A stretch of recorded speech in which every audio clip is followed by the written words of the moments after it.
Hey everybody, the following is an excerpt from the monthly Rahdo Roundup, and if you'd like to see the rest of the roundup, you can hit that eye up in the top right corner of the screen, or if you'd like to know more about the game, you can follow the link down in the show notes. And with that out of the way, let's talk about Kinfire Delve. Oopsie doops, what is happening here? I just had Kinfire Delve on the screen. Oh, there we go. Let's jump back over to it. Sorry about that, folks. Kinfire Delve. As you can see, this month I did an exclusive video for backers of the show where I actually played 3 dungeon crawls, Kinfire Delve, Paper App Dungeon, and another one that I'll be talking about a little bit later. They're all here in one long video, so YouTube just reset the video, unfortunately. It's available for members only. If you might consider backing the show, you can see cool exclusives like this all the time. But anyway, no need to, because I'll still tell you what I thought about Kinfire Delve. It's actually a cooperative game from Kevin Wilson set in the Kinfire universe. It actually has a few different spin-off titles. It's got a really great narrative adventure co-op game. It's got this very, very cool upcoming competitive worker placement game. And now this is a cooperative hand management card game, and it works great.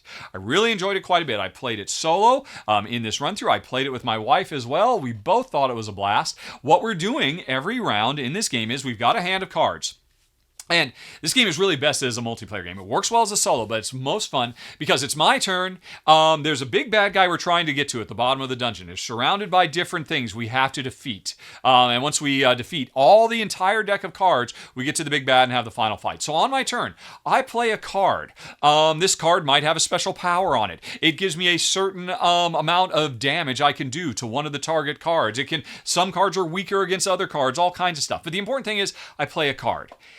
Often, that card won't be enough to defeat the target I choose. And that's when I look around the table to my teammates and say, hey, does anybody have any cards they could help me with? Can you support me? Because these are multi-use cards. There's the main function of them if I use them as the lead player. But instead, there's an extra function at the bottom of every card that says, if you discard when it's not your turn, you help the active player. And so, this game is full from start to finish of players working with each other, coordinating our actions, me saying, I think I could take that out, but I just need a little bit of help. Do you have, I've got this +2, but I'd be giving up this card.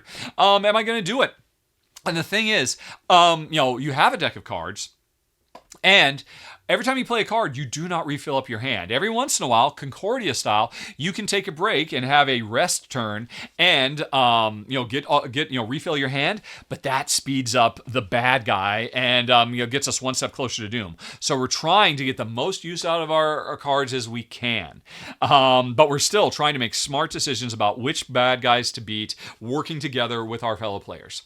And I really liked it a lot. There's actually 2 games that have come out so far. Each game has a single boss and 2 different heroes, and you can mix and match these games to have different heroes go up against different bosses or have different combos and whatnot. There's a 3rd one that's coming soon. And yeah, it's a great little series. It's a lot of fun. I only had one complaint, and it's just a personal complaint, and again, it's what keeps it out of my top 10 of the month. Everything I just said, I love. And if the game were just that, again, I'd rank this much higher. But at the end of the day, after I play my cards, and you play your cards to help me with my cards and all of that stuff, I've then got to roll dice. And the game doesn't need it. The game is so clever and so smart that it doesn't need this extra, okay, we're going to make this plan and it'll be great if the dice go the way they are probabilistically supposed to go. Sometimes they do and sometimes they don't. And honestly, I just wished it wasn't there. I wish we could just get rid of the dice and say, look, we're just playing everything is preordained, deterministic. And okay, when I play these cards, I know them. I know we'll beat this. And it's just all about that. Putting those dice in, there's nothing wrong with it. And I know a lot of people love rolling dice. Hey, I like rolling dice too. But I like rolling dice at the beginning of my turn and then deciding what to do with it. Rather than what Delve does, and what so many games do, is I spend my entire turn figuring out what I'm going to do, and then I roll the dice to see if the dice let me do what I want to do. There's nothing wrong with that, and I enjoyed myself here. I'm just saying, this is what keeps it out of the top 10, is those dice. They're fine, they're nicely implemented, and so for people who love this kind of stuff, it makes perfect sense. But it's just what keeps it out of the upper echelon for me, and that's why Kinfire Delve, the series, pick any one you want. There's 3 of them.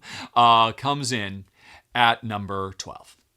And thanks for watching, folks. If you enjoyed it, please like and subscribe. It makes a huge difference, believe me. But with that out of the way, if you'd like to see some more, over on the left, you can find a playlist of a whole bunch more Rahdo Rapid reviews. Up in the top right, there's the latest thing that's been added to the channel. And in the bottom right, you've got something YouTube recommends. Okay, folks, thanks for watching.